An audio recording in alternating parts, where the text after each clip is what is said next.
Introduzcámonos rápidamente entonces en Hebreos capítulo 6. Saludamos a todos los hermanos en la paz de nuestro precioso Señor Jesucristo y a los que puedan también estar conectados a través de internet y estar escuchando estos mensajes. Les saludamos también en la paz de nuestro Señor Jesucristo y a todos que antes del 24 de febrero del año 2012 puedan también conectarse. Les avisamos que el día viernes y sábado vamos a contar con la presencia del pastor Ernesto Silva, así que invitamos con entrada liberada a todos los que quieran venir a oír.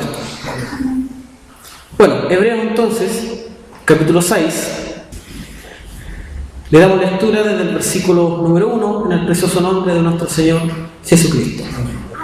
Por tanto, dejando ya los rudimentos de la doctrina de Cristo, vamos adelante a la perfección, no echando otra vez el fundamento del arrepentimiento de obras muertas, de la fe en Dios, de la doctrina de bautismos, de la imposición de manos, de la resurrección de los muertos y del juicio eterno. Y esto haremos, si Dios en verdad lo permite, porque es imposible que los que una vez fueron iluminados y gustaron del don celestial y fueron hechos partícipes del Espíritu Santo y asimismo gustaron de la buena palabra de Dios y los poderes del siglo venidero y recayeron, sean otra vez renovados para arrepentimiento, crucificando de nuevo para sí mismo al Hijo de Dios y exponiéndole a vituperio, porque la tierra que bebe la lluvia que muchas veces cae sobre ella y produce hierba provechosa a aquellos por los cuales el labrado recibe bendición de Dios, pero la que produce espinos y abrojos es reprobada. Está próxima a ser maldecida y su fin es el ser quemada. Pero en cuanto a vosotros, oh amados, estamos persuadidos de cosas mejores y que pertenecen a la salvación, aunque hablamos así, porque Dios no es injusto para olvidar vuestra obra y el trabajo de amor que habéis mostrado hacia su nombre, habiendo servido a los santos y sirviéndoles aún. Pero deseamos que cada uno de vosotros muestre la misma solicitud hasta el fin, para plena certeza de la esperanza, a fin de que no os hagáis perezosos, sino imitadores de aquellos que por la fe y la paciencia heredan las promesas. Porque cuando Dios hizo la promesa a Abraham, no pudiendo jurar por otro mayor, juró por sí mismo, diciendo: de cierto te bendeciré con abundancia y te multiplicaré grandemente. Y habiendo esperado con paciencia, alcanzó la promesa. Porque los hombres ciertamente juran por uno mayor que ellos, y para ellos el fin de toda controversia es el juramento para confirmación, por lo cual, queriendo Dios mostrar más abundantemente a los herederos de la promesa la inmutabilidad de su consejo, interpuso juramento, para que por dos cosas inmutables, en las cuales es imposible que Dios mienta, tengamos un fortísimo consuelo, los que hemos acudido para asirnos de la esperanza puesta delante de nosotros, la cual tenemos como segura y firme ancla del alma, y que penetra hasta dentro del velo donde Jesús entró por nosotros como precursor, hecho sumo sacerdote para siempre, según el orden de Melquisedec. Palabra del Señor.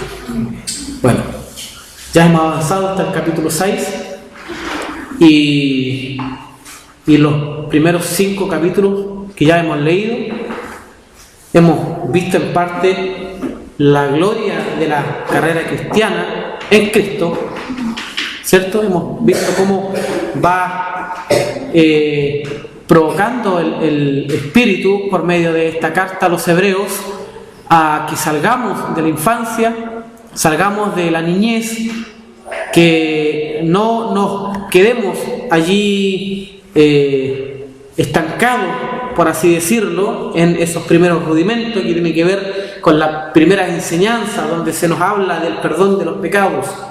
Lo hablamos el día viernes, ¿cierto? La leche tiene que ver con esa doctrina donde se nos enseña de que hay un Dios perdonador de nuestros pecados, pero también nos explica el escritor de esta carta que si alguno, gustando la salvación, gustando la buena palabra de Dios, habiendo sido participantes de los poderes del siglo venidero, luego recayere, no podría éste volver a crucificar para sí mismo a nuestro Señor Jesucristo. Cristo fue crucificado una sola vez y para siempre. No podemos volverle a crucificar para nosotros mismos, volviendo a la doctrina del arrepentimiento. ¿Entienden? Tenemos que seguir avanzando. ¿Sí? Hermanos, Dios está madurando a su iglesia. ¿Por qué razón? Uno se pregunta, ¿cuál es la insistencia de Dios en madurar a su iglesia? ¿Por qué insistentemente continúa con el consejo? En esta carta a los hebreos ustedes van a ver una insistente clamor de Dios para que entremos y avancemos hacia la madurez. Y la pregunta es, ¿por qué Dios nos empuja tanto a entrar en esa madurez? Bueno, nuestro Señor Jesucristo viene y no va a venir a buscar una niña. Él no viene a buscar una niña, no viene a buscar un infante. Cristo viene a buscar esposa para Él. Él no se puede llevar a una muchacha inmadura. No se puede llevar a una muchacha que aún ame lo suyo propio, a una muchacha que esté en sus propias vanidades, como lo dice el libro de Apocalipsis, donde ella tiene su propia voz. Dios no viene a buscar esa condición de iglesia, donde en esa arrogancia ella dice, soy rica, en todo me he enriquecido, no tengo necesidad de nada, autosuficiente, es capaz de poder sostenerse, vestirse a sí misma, es capaz de adquirir riquezas para ella misma. Sin embargo, la respuesta de Dios es que es pobre y desventurada. Por tanto, te aconsejo que de mí compres oro refinado. Entonces, Dios está madurando a su iglesia porque Cristo viene a buscar una esposa madura, una iglesia madura. Ahora la pregunta es, ¿cuándo sabremos que nosotros estamos entrando en ese proceso de la madurez? ¿Cuál será el testimonio? ¿Cuál será la evidencia de que nosotros estamos ya entrando en este campo, en este terreno que se llama madurez? Un periodo que la iglesia debe sufrir, tal como lo dice el apóstol Pablo, que en aquellos tiempos no sufrirán la sana doctrina. Entonces el tiempo de la madurez también son manifestados ciertos cambios. El cuerpo en el tiempo de la madurez también sufre cambios, y no solo cambios hormonales, no solo cambios corporales, sino que la integridad, el ornato, la parte interior del hombre también sufre cambios. Ya no toma las decisiones. El apóstol Pablo dice, cuando era niño, pensaba como niño, actuaba como niño, pero al crecer se dio cuenta que las decisiones que tomaba como niño no podían ser las mismas. La visión no puede ser la misma, ¿cierto? Yo recuerdo en algún momento, cuando era niño, quebré el vidrio de mi colegio. Tenía la edad de Christopher. Entonces, a esa edad, saber el error que había cometido, comprender el error que había cometido, haber lanzado una piedra, haber actuado mal, haber roto ese vidrio, y me acuerdo que el director me dijo, mañana traiga a su apoderado, y yo escondí el daño que había hecho, la información que me habían dado para mi madre, porque tenía miedo de ser golpeado. Mi visión de niño, tenía miedo de ser castigado, de haber sido justamente castigado por el error que había cometido. Lo correcto era castigo, eso merecía, y el miedo me embargaba, y esa era mi visión desde niño. Pero cuando le dije a mi madre y cerré los ojos para ser golpeado, lo único que me dijo, bueno, mañana voy a estar allá y voy a llevar el dinero. Pero si yo hubiese sabido que iba a actuar así, pero mi inmadurez, mi infancia, mi niñez no me dejó ver que tenía una madre que me iba a proteger, que iba a estar ahí para solucionar el problema, aunque ella no lo hubiese cometido, pero lo solucionó. Entonces, la inmadurez tiene que ver con eso. Más adelante, cuando entremos en el capítulo 7 y el capítulo 8, vamos a ver netamente lo que significa ese alimento sólido. No la madurez, el alimento sólido que se le da a los maduros. Cuando entremos en el capítulo 7, 8 y 9, vamos a comprender con exactitud lo que significa el ya dejar de participar de la leche y comenzar a adquirir un alimento más sólido, más nutriente, y que no tiene que ver netamente con exhortaciones y disciplinas duras. Tiene que ver netamente con el consejo de Dios y con lo que Dios quiere mostrar de su Hijo Jesucristo en nosotros. Ya vamos a verlo más adelante. Ahora quiero que nos concentremos en esto y nos preguntemos, ¿cuándo estaremos entrando entonces en el proceso de la madurez? Bueno, el apóstol Pablo le dice a los hermanos de Gálatas: hijitos míos, por quienes vuelvo a sufrir dolores de parto hasta que Cristo sea formado en vosotros. Entonces, vamos a comprender que estamos entrando en ese periodo de la madurez cuando Cristo sea expresado en su totalidad en cada uno y en todos nosotros a la vez.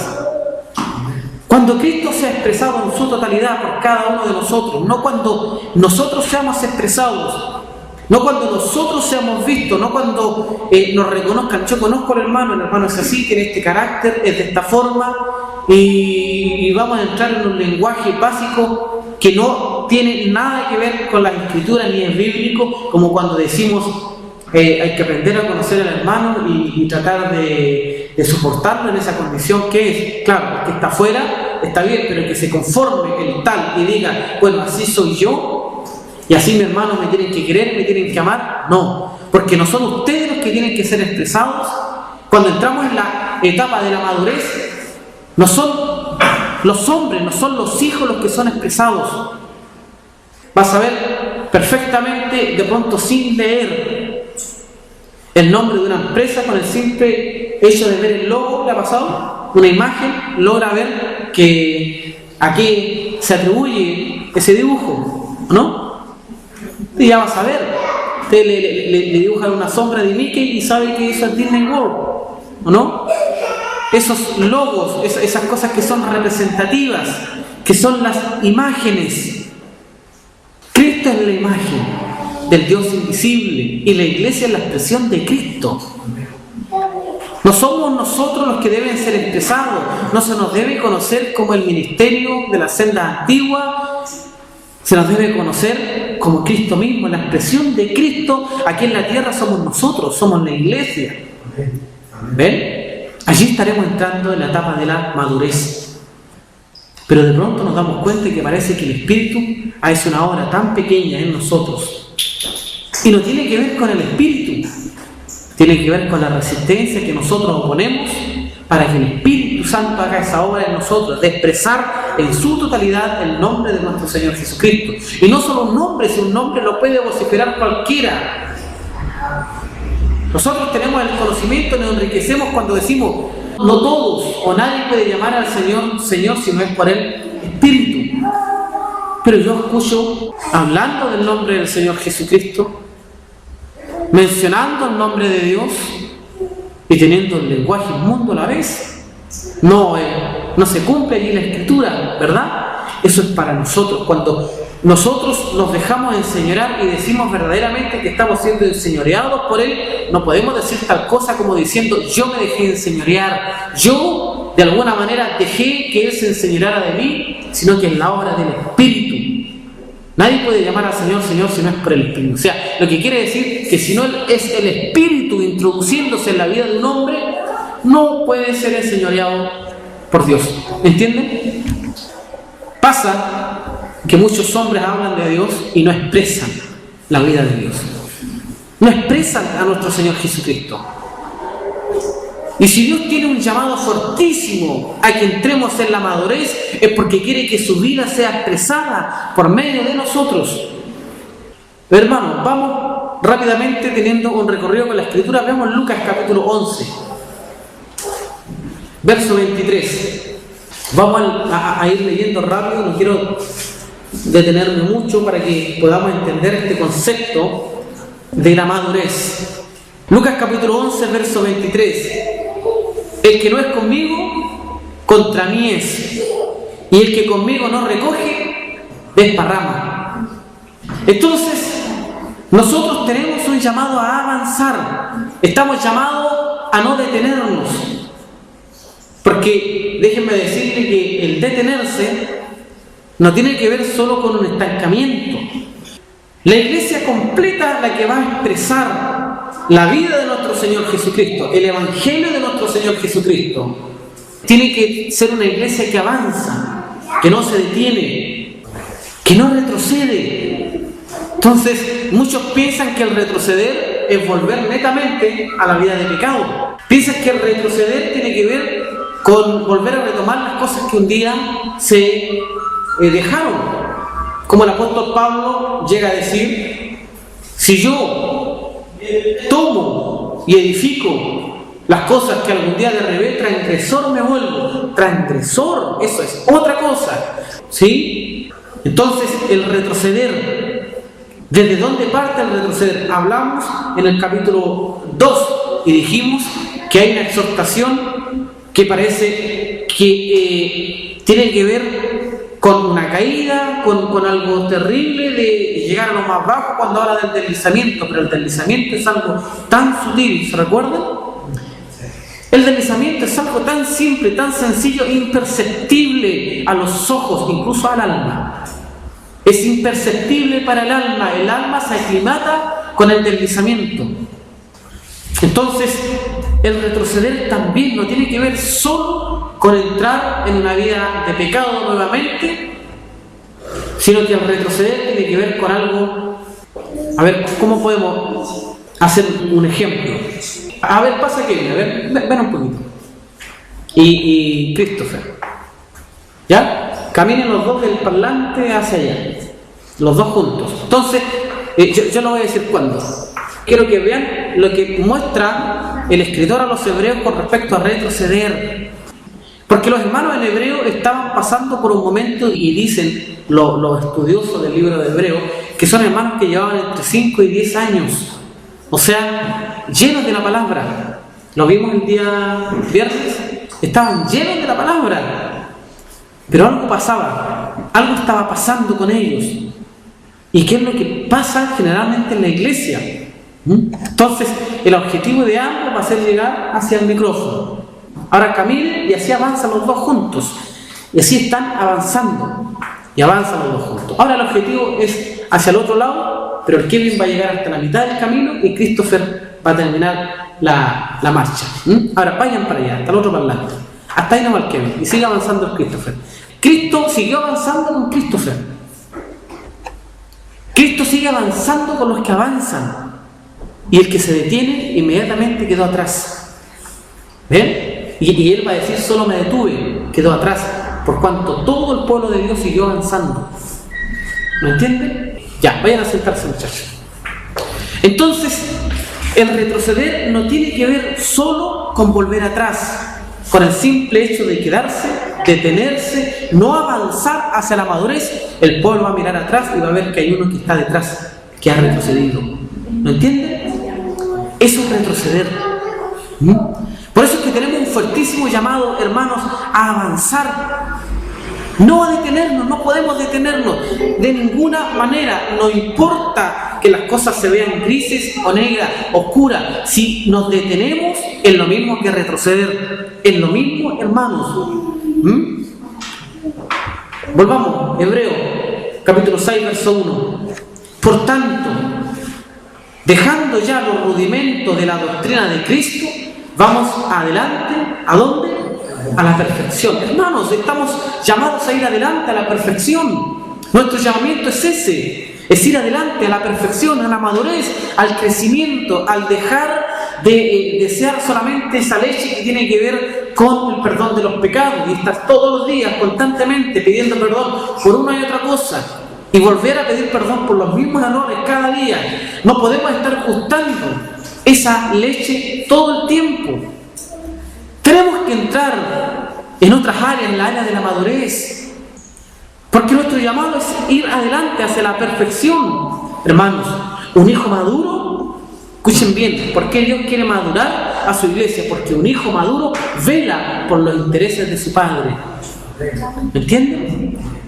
El deseo de Dios es madurarnos porque sabe que en la inexperiencia, porque si somos participantes de la iglesia y somos inexpertos en la palabra de justicia, inexpertos, no tenemos experiencia, somos neófitos, no tenemos la madurez para preocuparnos y tener un interés por los negocios de su padre o de nuestro padre. Por tanto, dejando ya los rudimentos de la doctrina de Cristo, vamos adelante a la perfección, no echando otra vez el fundamento del arrepentimiento de obras muertas, de la fe en Dios, de la doctrina de bautismo, de la imposición de manos y de la resurrección de los muertos y del juicio eterno. Entonces, no está diciendo que si cometes un error, eso no está para ti. Lo que está diciendo es que no puedes crucificar nuevamente al Señor Jesucristo solo para ti. No está diciendo que no vayamos a cometer errores. No quiero entrar en un lenguaje tan básico y humano de decir que errar es humano. Eso es como justificativo, es como escondernos detrás de esa frase. Errar es humano. Pero nosotros somos espirituales, ¿cierto? Amén. El que es de la carne piensa en las cosas de la carne y anda conforme a la carne. Entonces ese dice errar es humano, pero el que es espiritual piensa en las cosas espirituales, por el Espíritu vive, por el Espíritu es guiado, así que no podemos entrar en esa justificación, pero sin embargo estamos sujetos de alguna manera a cometer también errores. Y cuando cometemos ese error, la palabra de Dios no está diciendo que ya no va a haber para ti arrepentimiento. Lo que está diciendo es que no podemos volver a crucificar a nuestro Señor Jesucristo, porque Él fue crucificado una sola vez y para siempre. Por eso dice, no echando otra vez el fundamento del arrepentimiento de obras muertas. O sea, tenemos que ahora entrar en un periodo que se llama restauración. Cristo nos perdonó una sola vez y para siempre nuestras viejas obras, nuestros viejos pecados. ¿Me entienden? Después, si llegamos a fallar, la Escritura dice, abogado tenemos para con nuestro Señor Jesucristo. Él sigue abogando por nosotros y tendremos que entrar en un periodo que se llama arrepentimiento. Y si se quedó allí estancado en la mitad del camino, entonces Dios volverá por él, ¿cierto? Y lo volverá a encaminar juntos con los que avanzaron, para que toda la iglesia camine junto, para que nadie quede atrás. ¿Sí? Hechos, capítulo 17, verso 30. Hablando del arrepentimiento y de que Dios nos permitirá seguir avanzando si es que en algún momento nos detenemos. Hechos 17, verso 30. Pero Dios, habiendo pasado por alto los tiempos de esta ignorancia, ahora, ¿qué dice? Pide por favor, solicita, ¿cómo dice? Ahora manda a todos los hombres en todo lugar que se arrepientan. Entonces el arrepentimiento es un mandamiento. Y ese mandamiento es por causa de que Cristo, muriendo en la cruz del Calvario una sola vez, murió por todos los pecados de los hombres. Entonces ahora Dios manda que todo hombre se arrepienta. Luego de ese proceso ya entraremos, si cometiésemos algún error, en un periodo que se llama restauración. Volvamos a Hebreos, a nuestra lectura principal. Hebreos capítulo 6, verso 4, allí quedamos. Porque es imposible que los que una vez fueron iluminados y gustaron del don celestial, mire, esto es imposible, no puede pasar, no existe esto. Y es lo que yo un día le decía a un hermano, no creo en los descarriados, no puede ser, observe. Pero es imposible que los que una vez fueron iluminados y gustaron del don celestial y fueron hechos partícipes del Espíritu Santo, o sea, el Espíritu Santo moró en ese hombre, ¿cierto? Y asimismo gustaron de la buena palabra de Dios y los poderes del siglo venidero y recayeron, o sea, es imposible que estos recayendo sean otra vez renovados para arrepentimiento. Porque nunca han pasado por arrepentimiento, ¿me entienden? Eso es lo que quiere decir. Es imposible que el Espíritu Santo entre a un hombre y recaiga y luego sea levantado para arrepentimiento. O sea, tiene dos opciones. O es primera vez que se arrepiente o tiene que pasar por la restauración. ¿Entienden lo que les quiero decir de verdad? Si no entienden, quiero que me detengan, porque este fundamento es importante para que entremos en la madurez, hermanos. ¿Ya? Si yo no tengo problema en repetir 2 o 3 veces las mismas cosas. Porque es imposible que los que una vez fueron iluminados y gustaron del don celestial y fueron hechos partícipes del Espíritu Santo. Hermanos, nadie que tenga el Espíritu Santo en su vida puede volver a esas viejas obras que un día cometió.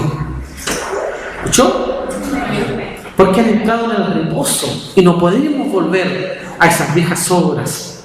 Si alguien dijera, yo me descarrié y volví atrás, es que nunca gustó los poderes del siglo venidero y nunca el Espíritu Santo moró en su vida. Aunque él pensó y sintió emociones y sensaciones, pero no pasó por esa doctrina de arrepentimiento. Entonces es imposible que estos, recayendo, se arrepientan. ¿Lo entienden?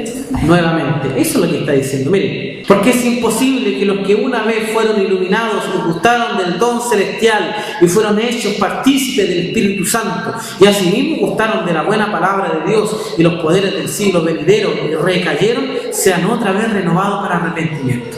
No puede ser. Si recayeren en alguna situación, tendrán que ser restaurados. Pero el arrepentimiento se vive una sola vez en la cruz de nuestro Señor Jesucristo. ¿Entienden? Allí crucificamos juntamente con Cristo nuestra vida. Entonces, sean otra vez renovados para arrepentimiento, y esto es como crucificar de nuevo para sí mismo al Hijo de Dios. No se puede, ¿cierto? No se puede crucificar para sí mismo al Hijo de Dios y exponiéndole otra vez a vituperio. ¿Por qué? Porque Cristo ahora reina con autoridad, con dominio, con potencia, y no podemos volver a ponerlo a vituperio. Nunca más nuestro Señor Jesucristo será vituperiado. Era necesario por causa de nosotros, pero nunca más nuestro Señor Jesucristo será vituperiado, aunque ahora la ignorancia de los hombres les permita hablar mal de nuestro Señor Jesucristo. A Él no le afecta eso. Él tiene el dominio, el control, la autoridad sobre su iglesia. Gloria a Dios. Verso 9. Pero en cuanto a vosotros, oh amados, qué preciosa palabra, ¿cierto? Pero en cuanto a vosotros, oh amados, estamos persuadidos o convencidos de cosas mejores y que pertenecen a la salvación, aunque hablamos así, refiriéndose a lo que mostraba anteriormente. Parecía duro lo que decía el escritor a los hebreos, ¿cierto? Parecía duro. ¿Cómo entonces no tengo posibilidad de arrepentirme? Sí, tienes la posibilidad de arrepentirte, pero no volver a pasar por el arrepentimiento. O te arrepientes una vez o entras en la tarea o en el proceso de la restauración. Pero en cuanto a vosotros, oh amados, estamos persuadidos de cosas mejores y que pertenecen a la salvación, aunque hablamos así. Porque Dios no es injusto para olvidar vuestra obra y el trabajo de amor que habéis mostrado hacia su nombre. Dos cosas: vuestra obra y el trabajo. Y uno puede relacionarlo, sí, pero un trabajo es una obra. No, son dos cosas distintas. Vuestra obra y vuestro trabajo de amor que habéis mostrado hacia su nombre, habiendo servido a los santos y sirviéndoles aún. Pero deseamos que cada uno de vosotros muestre la misma solicitud hasta el fin, para plena certeza de la esperanza, a fin de que no os hagáis perezosos, sino imitadores de aquellos que por la fe y la paciencia heredan las promesas. Porque cuando Dios hizo la promesa a Abraham, no pudiendo jurar por otro mayor, juró por sí mismo, diciendo: de cierto te bendeciré con abundancia y te multiplicaré grandemente. Y habiendo esperado con paciencia, alcanzó la promesa. Entonces, por medio de la fe y la paciencia se heredan las promesas. ¿Sí? Por medio de la fe y la paciencia se heredan las promesas. ¿Qué herencia? ¿Qué promesa? Vamos a Tito, capítulo 3. Rápidamente, hermano. Por favor. Versículo 3. Dice: porque nosotros también éramos en otro tiempo insensatos, rebeldes, extraviados, esclavos de concupiscencias y deleites diversos, viviendo en malicia y envidia, aborrecibles y aborreciéndonos unos a otros. Pero cuando se manifestó la bondad de Dios, nuestro Salvador, ¿cuándo se manifestó la bondad de Dios nuestro Salvador? Y su amor para con los hombres. ¿Cuándo se manifestó el amor para con los hombres? Nos salvó. No por obras de justicia que nosotros hubiéramos hecho, dice el apóstol Pablo, sino por su misericordia, por el lavamiento de la regeneración, y por la renovación en el Espíritu Santo, el cual derramó en nosotros abundantemente por Jesucristo nuestro Salvador, para que justificados por su gracia viniésemos a ser herederos conforme a la esperanza de la vida eterna. Palabra fiel es esta. Y en estas cosas quiero que insistas con firmeza, para que los que creen en Dios procuren ocuparse en buenas obras. Estas cosas son buenas y útiles a los hombres, dice el apóstol Pablo a Tito. Hermano, la herencia es la vida eterna. ¿Sí? La herencia es la vida eterna. Nosotros somos herederos de vida eterna. Dios en algún momento prometió esta vida eterna. Hizo esta promesa. Por eso es que somos herederos de la promesa por medio de la fe y la paciencia. Vamos a entender por qué.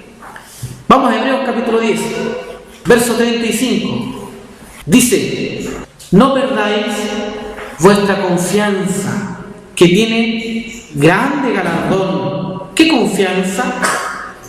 Porque os es necesaria la paciencia nuevamente. Por medio de la fe y la paciencia se hereda la promesa, ¿cierto? Fuimos herederos, decía el apóstol Pablo en Tito, de vida eterna, y que debiéramos tener la confianza, ¿verdad? Eso decía el capítulo 3 del libro de Tito. Y ahora dice: no perdáis pues vuestra confianza, que tiene grande galardón, porque os es necesaria la paciencia, para que, habiendo hecho la voluntad de Dios, obtengáis la promesa. Qué difícil es muchas veces hacer la voluntad de Dios. Qué difícil para nosotros, qué complicado, hermanos, es hacer la voluntad de Dios. Nos complica mucho, nos fatiga muchas veces hacer la voluntad de Dios. Es complicado para nosotros.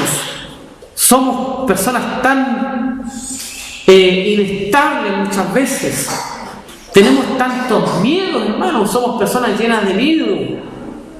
A veces tenemos miedo que nos vaya bien, porque de pronto después de irnos bien nos puede ir mal. Tenemos miedo de tomar decisiones mayores.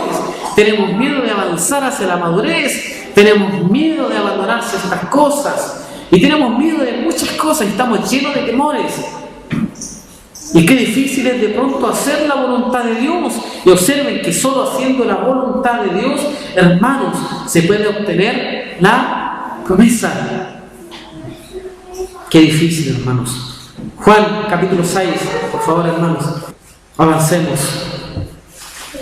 Conforten el corazón con la palabra, ¿sí? Yo sé que a veces el estar mucho tiempo acá fatiga a la humanidad, pero conforten el corazón con la palabra. Gusten de la buena palabra, hermanos. Juan capítulo 6, versículo 40. Y esta es la voluntad del que me ha enviado. Esta es la voluntad de Dios, que todo aquel que ve al Hijo y cree en Él tenga vida eterna. Y yo le resucitaré en el día postrero. Esa es la voluntad de Dios, hermanos. La voluntad de Dios no es un trabajo que nosotros tengamos que hacer. No es un trabajo físico que nosotros tengamos que desempeñar, sino que, tal como decía en el capítulo 10 de Hebreo, no perdáis pues vuestra confianza, que tiene grande galardón, porque os es necesaria la paciencia, para que, habiendo hecho la voluntad de Dios, que es ver al Hijo y creer en Él, ¿sí?, obtengamos la promesa. Amén. Esa es la voluntad de Dios, que creamos en el Hijo de Dios, que le veamos y le creamos, y Él nos va a resucitar en el día postrero. Gloria a Dios por eso, ¿sí? No perdáis pues vuestra confianza, que tiene grande galardón. Volvamos a Hebreos capítulo 10, allí donde estábamos. Quería mostrar cuál era la voluntad de Dios solamente. Que como dice acá, para que, habiendo hecho la voluntad de Dios, obtengamos la promesa. Quería mostrarle cuál era la voluntad de Dios primero. Hebreos capítulo 10, entonces estábamos en el verso 35. No perdáis pues vuestra confianza, que tiene grande galardón, porque os es necesaria la paciencia, para que, habiendo visto al Hijo y creído en Él, obtengamos la promesa. ¿Sí? ¿Lo podemos leer así ahora? Bueno, estamos allí en la misma lectura, ¿no? Sí. Bien, entonces, porque os es necesaria la paciencia para que, habiendo visto a nuestro Señor Jesucristo y habiendo creído en Él, obtengamos la promesa. Porque aún un poquito, y el que ha de venir, vendrá. Por eso es necesaria la paciencia. Ustedes no tienen que tener paciencia para creer. No. Ustedes tienen que tener paciencia porque son un poquito. Y el que ha de venir, vendrá. Esperemos con paciencia. Porque aún un poquito y el que ha de venir vendrá y no tardará. Gloria a Dios. Mas el justo vivirá por fe. Y si retrocediere, no agradará mi alma. Pero nosotros no somos de los que retroceden para perdición, ¿cierto? Sino de los que tienen fe para preservación del alma. No somos de los que nos vamos a detener a retroceder, sino de los que avanzamos y continuamos hacia la madurez. Bueno, hay ocasiones que de la misma manera como a estos hermanos, el cansancio a veces parece que nos hablara. Parece que el cansancio soplara sobre nosotros y nos dijera, como que me cuesta esta área, esta parte. La obra de la iglesia, tal como leíamos, y la obra tiene que ver con que hemos creído. ¿Ven? Esa es nuestra obra, es solo creer, hermanos. Ahora los trabajos son añadidos. Hay una obra que es creer y hay un trabajo que es servir a los santos. ¿Ven? Son dos cosas distintas. Entonces, en esa obra nosotros solo tenemos que creer, hermanos, solo creamos. ¿Sí? Aunque a veces el cansancio parece que nos hablara y nos amenaza, como diciendo, vas a estancarte, y hasta muchas veces nos termina enfermando. ¿Se ha dado cuenta? A muchos hermanos el cansancio los enferma. Yo, hermano, a alguien hace poco me decía, ¿por qué eres tan duro con los hermanos y con las hermanas cuando te están mostrando su cansancio y sus lágrimas? Y yo sí soy duro. ¿Y sabe por qué soy duro? Porque sé que el cansancio les está hablando. Y sé que el cansancio les está diciendo cosas. Entonces yo los confronto con eso y les digo, no con estas palabras, sino que les digo, dejen de llorar, sequen sus lágrimas. Porque el cansancio está cumpliendo su objetivo, que es enfermarlos. El cansancio no es nuestro. El cansancio es del mundo. El cansancio es un espíritu ajeno al reino de Dios. Y ese cansancio a veces viene a enfermarnos.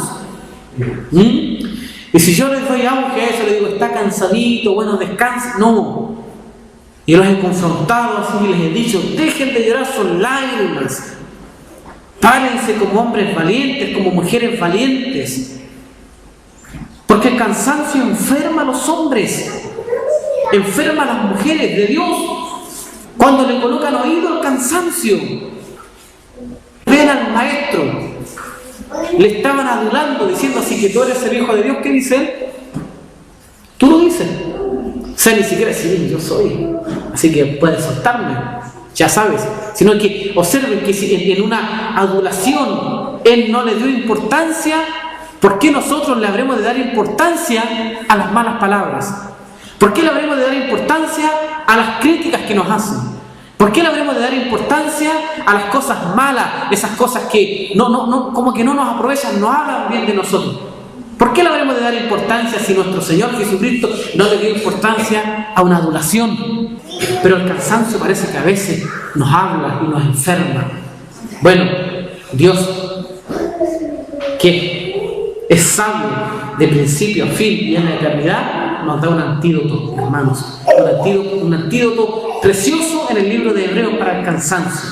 Cuando venga el tiempo del cansancio, del fatigamiento, hay un antídoto, hermanos, que está en el libro de Hebreos capítulo 12. Leámoslo juntos. Y ojalá si alguno de nosotros estuviese cansado, sea ahora medicinado con esto.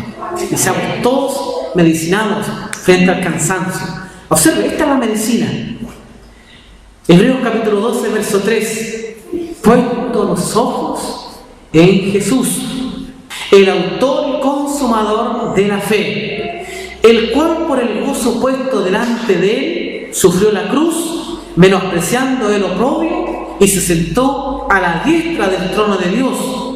Considerad a aquel que sufrió tal contradicción de pecadores contra sí mismo, para que vuestro ánimo no se canse hasta desmayar. O sea, para que nuestro ánimo no se canse hasta desmayar, ¿qué debemos hacer? poner nuestros ojos en Jesús, el autor y consumador de la fe. Amén. ¿Sabe por qué tenía el gozo puesto delante de nuestro Señor Jesucristo cuando iba a la cruz del Calvario? Muchos interpretan que tiene que ver porque iba a llevar a muchos hijos a la gloria. Y también es válido. Pero Cristo en algún momento sufrió una separación. En la eternidad, el Hijo era el deleite del Padre. ¿No lo muestra así Proverbios? Era su deleite. Eran uno, se amaban. ¿Cuán amor había entre el Padre y el Hijo? Había un amor tan especial entre ellos. Y se amaban, se necesitaban, vivían el uno para el otro. Pero Él descendió. Y el gozo puesto por delante es que iba a volver a la presencia del Padre. Ese era su gozo. Su gozo es que voy a volver a ver Papito. Vamos a volver a estar juntos, hermanos. Nuestro gozo debe ser el mismo. Estaremos en su presencia. Es un poquito, es solo un poquito. Tengamos paciencia, porque el que ha de venir, vendrá. ¿Sí? Así que cambiemos con ese mismo gozo que caminó nuestro Señor Jesucristo, de que estaremos delante de Él. Gloria a Dios. ¿Sí? Para que nuestro ánimo no se canse hasta desmayar. Qué precioso antídoto, ¿cierto? Qué maravilloso, qué misericordia es el Señor.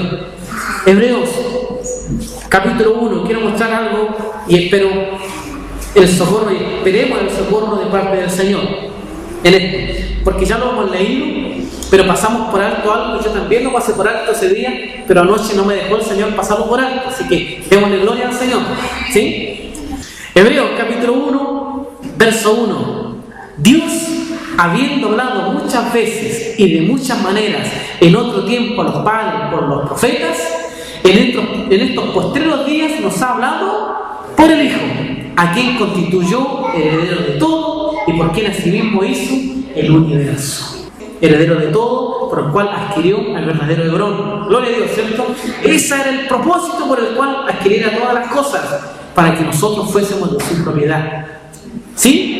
¿Y por qué asimismo hizo el universo? Hermano, esto es importante. El que hizo el universo. ¿Sí? El que hizo el universo, todo fue creado por Él. ¿Sí? El que hizo el universo. Vamos rápidamente, hermanos, a Colosenses capítulo 1. Quiero dejar esa frase en su mente. El que hizo el universo. Colosenses capítulo 1. Capítulo 1, verso 15 dice: Él es la imagen del Dios invisible, el primogénito de toda creación. Y cuando dice el primogénito de toda creación, no es que Él sea el primero creado en la creación, ¿ya? Sino que el primogénito tiene que ver con que Él tiene la preeminencia. ¿Entienden? Porque si no tendríamos que decir una herejía, que Él fue creado al principio de la creación. Y eso no tiene ningún tipo de respaldo escritural, ni menos nuestro espíritu, ¿cierto? No tiene un respaldo. Él no fue creado al principio de la creación. O sea, no es el primero de la creación, sino que Él tiene la preeminencia por ser el primogénito, tiene la preeminencia. Vamos otra vez. Él es la imagen del Dios invisible, el primogénito de toda creación, o sea, el que está en primer lugar, porque en Él fueron creadas todas las cosas. Y aquí quiero que me pongan atención, porque hay tres aspectos que está mostrando de nuestro Señor Jesucristo, hablando de la preeminencia y del creador del universo. Observemos bien. Porque en Él, primeramente, ¿cierto?, fueron creadas todas las cosas, las que hay en los cielos y las que hay en la tierra. Hablamos del creador del universo en hebreo, ¿verdad? Visibles e invisibles, sean tronos, sean dominios, sean principados, sean potestades, todo fue creado por medio de Él. Dos, observen, primero dice, porque en Él, y ahora dice, por medio de Él. Y luego dice, y para Él. Tres cosas. Y Él es antes de todas las cosas, y todas las cosas en Él subsisten. ¿Ya? Subsisten todas las cosas en Él. Todos subsisten, y eso ustedes lo ven como los planetas y como los astros están allí en torno a todo un sistema, o como nuestro sistema solar gira en torno al Sol, ¿cierto? ¿Qué equilibrio hay en todas esas cosas? Y cómo toda esa magnitud se repite en el pequeño átomo. todos los electrones girando en torno al núcleo. Estamos metiéndonos en química, pero vean cómo todas las cosas subsisten en Él. Todas las cosas son sostenidas por Él. ¿Lo logran ver? Desde el gran universo hasta el pequeño átomo, todo está controlado por Él. En Él subsisten todas las cosas. Y Él, sigamos leyendo, Él en la cabeza es como decir, miren, cómo Dios tiene control de todo el universo, de todas las cosas existentes. Y es como un consuelo para nosotros. Ese controlador de todas las cosas es la cabeza del cuerpo que es la iglesia. Hermanos, la confianza que la iglesia debiera tener, que el creador del universo, el creador de todo lo que existe, sean tronos, principados, dominios, potestades, el que tiene el control del universo, aún las tinieblas, hermanos, hasta tus pruebas son controladas por Él. Las tinieblas no pueden hacer más de lo que les es permitido. Gloria a Dios por eso. Porque aún la rebelión de Satanás es controlada. Gloria a Dios. ¿Sí? Cuando se quiera jactar la muerte o se quieran jactar las pruebas de nosotros, todo está controlado por Él, por su mano. Gloria a Dios por eso. Hermanos, Él es la cabeza del cuerpo, que es la iglesia, el que es el principio, el primogénito de entre los muertos, para que en todo tenga la preeminencia. Gloria a Dios. Quiero mostrar estos tres aspectos, hermanos. Dice en Él, ¿sí? En Él fueron creadas todas las cosas. O sea, Él es el arquitecto. ¿Ya? Escuchen bien. Porque cuando dice en Él, quiere decir que Él es el arquitecto. Pero después dice por Él. O sea que Él es el constructor. Hay un arquitecto que diseñó todas las cosas, que es en Él, y también hay un constructor que creó todas las cosas, que es por Él. Pero no solo hay un arquitecto y hay un constructor, sino que también es un para Él, y Él es el dueño de todas las cosas. Él, como dueño, dijo: esto lo haré a mi manera y lo construiré yo mismo. Una obra completa, preciosa en nuestro Señor Jesucristo. Gloria a Dios, hermanos, para que tengamos la confianza, hermanos, la certeza, la seguridad que Él tiene el control de todas las cosas, porque somos hechura suya.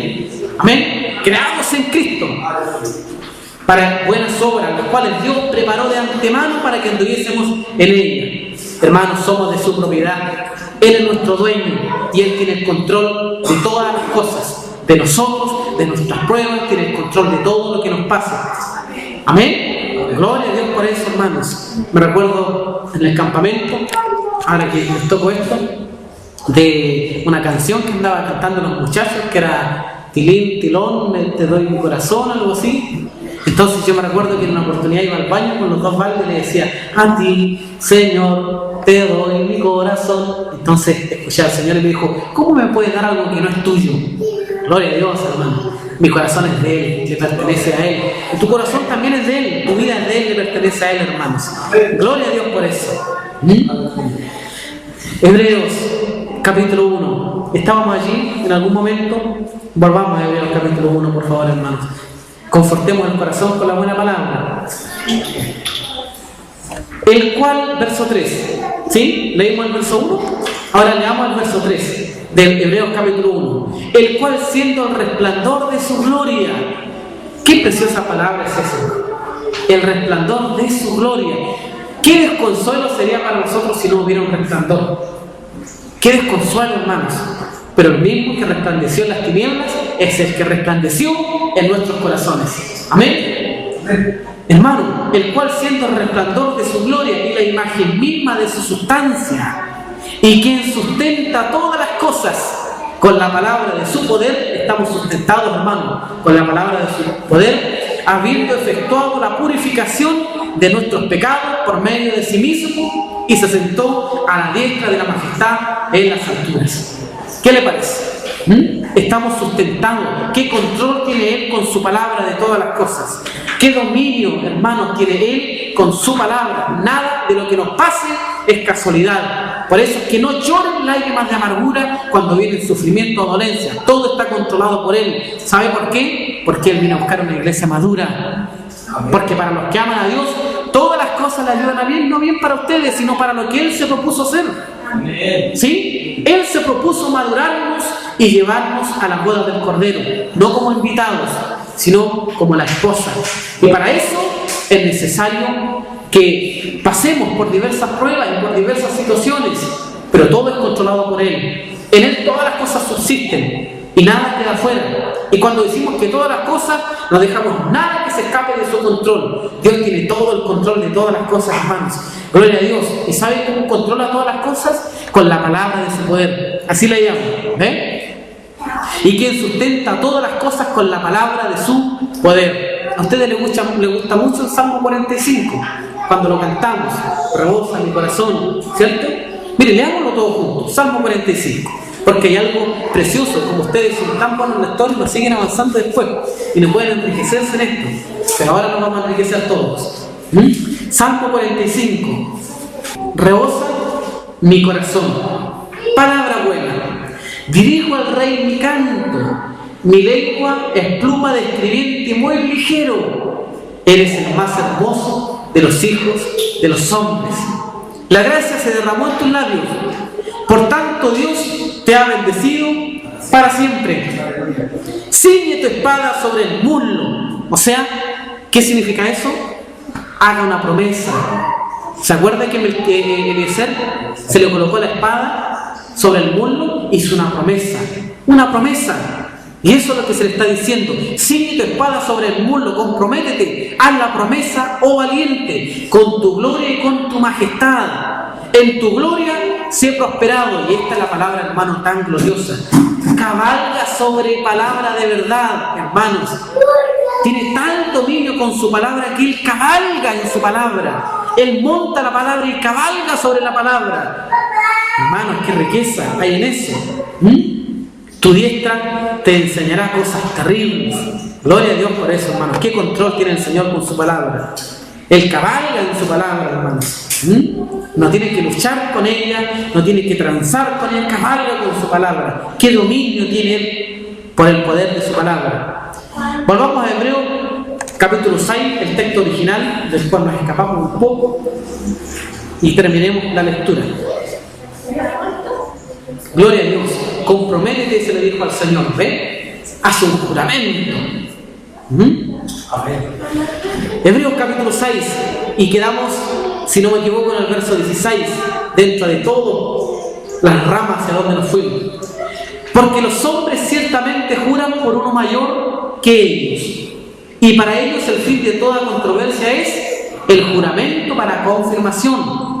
Por lo cual, queriendo Dios mostrar más abundantemente a los herederos de la promesa que somos nosotros, la inmutabilidad de su consejo, interpuso juramento. ¿Cómo se le dijo a Cristo allí? Comprométete, haz una promesa, haz un juramento. Para que por dos cosas inmutables, ¿cuáles eran esas dos cosas inmutables? En las cuales es imposible que Dios mienta, tengamos un fortísimo consuelo los que hemos acudido para asirnos de la esperanza puesta delante de nosotros. ¿Cuáles eran esas dos cosas? Pues para los hombres el fin de toda controversia es el juramento. Pero resulta que a nosotros no solo nos juramentó, sino que también es una promesa de vida eterna. Eso es lo que leímos anteriormente. Promesa de vida eterna. Somos herederos de la promesa de la vida eterna. ¿Ven? Allí hay una promesa, pero no conforme con eso, no conforme con la promesa, hizo que Cristo juramentara allí, colocara su espada sobre el muslo y jurara por su gloria que nos llevaría a la vida eterna. Así que por dos cosas que son inmutables, la promesa de Dios y el juramento de nuestro Señor Jesucristo, ¿sí? Tengamos un fortísimo consuelo los que hemos acudido para asirnos de la esperanza puesta delante de nosotros, la cual tenemos como segura y firme ancla del alma y que penetra hasta dentro del velo donde Jesús entró por nosotros como precursor. ¿Alguien sabe lo que es precursor? Precursor es alguien que va adelante, que va primero. Por ejemplo, se habla de que Leonardo da Vinci es el precursor de los viajes espaciales, porque él partió con la idea. ¿Ve? aunque no estuvo materialmente, él parte con la idea, y es que quien es el precursor de todas las cosas que vuelan y que hay por sus planos. No sé si alguna vez tienen el conocimiento de que Da Vinci hacía planos de máquinas que volaban y todas esas cosas. Entonces él es el precursor, y aunque nunca estuvo, es el precursor. Pero Cristo como precursor, dice, entró, ¿me entiendes? No solo quedó allá como una idea, sino que Cristo, donde Jesús entró por nosotros como precursor, hecho sumo sacerdote para siempre, según el orden de Melquisedec. ¿Sí? Hermanos, para el fin de todo hombre, la controversia, para el fin de toda controversia para los hombres es el juramento. Ahora resulta de que él, no pudiendo jurar por uno mayor, juró por sí mismo. Y eso lo encontramos en Génesis, que es lo último que le quiero leer, capítulo 17, que nosotros decimos, claro, cómo juró por sí mismo.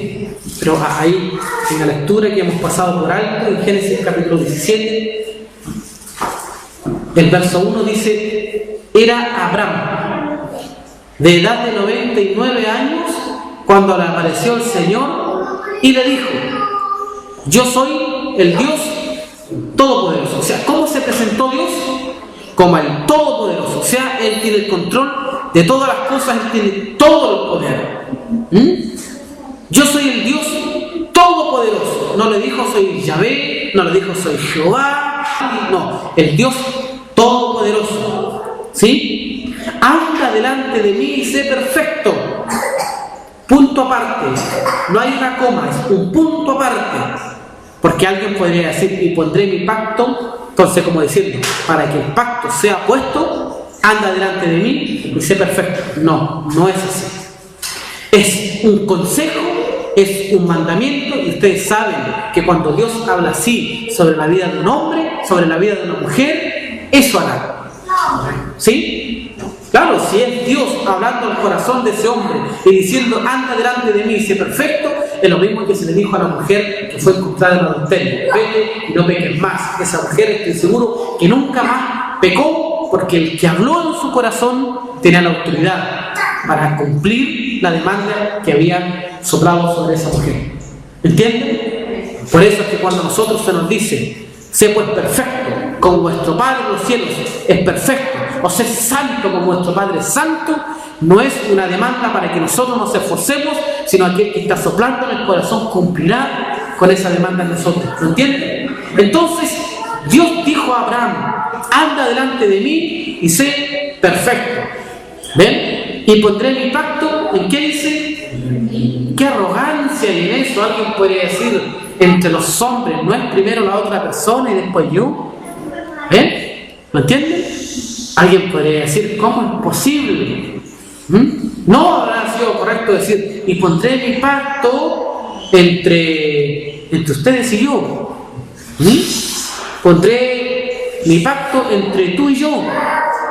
Pero como él no podía jurar por otro mayor, juró por sí mismo. Y va él primero.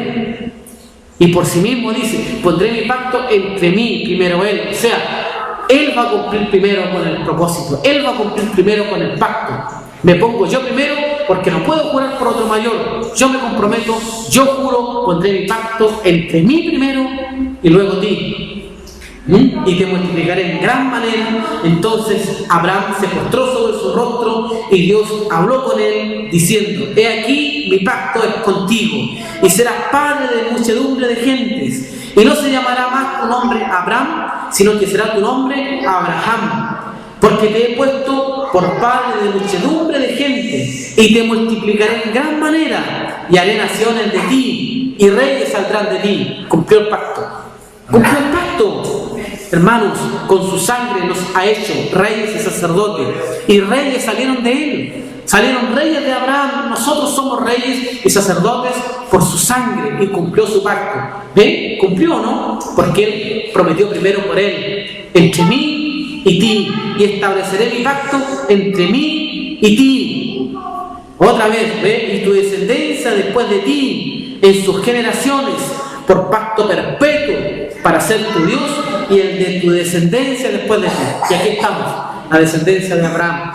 ¿Ve? A pesar de que han pasado generaciones, miles de años, su pacto es inquebrantable, porque por dos cosas que es imposible que Dios mienta, interpuso un juramento, la promesa y el juramento sobre nosotros.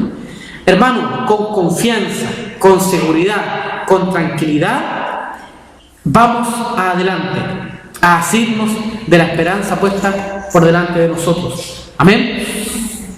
Sin llanto, sin lágrimas por lo que uno dijo, por lo que me dijeron, porque a veces parece que no lo estoy haciendo bien. Nuestra obra es solo creer.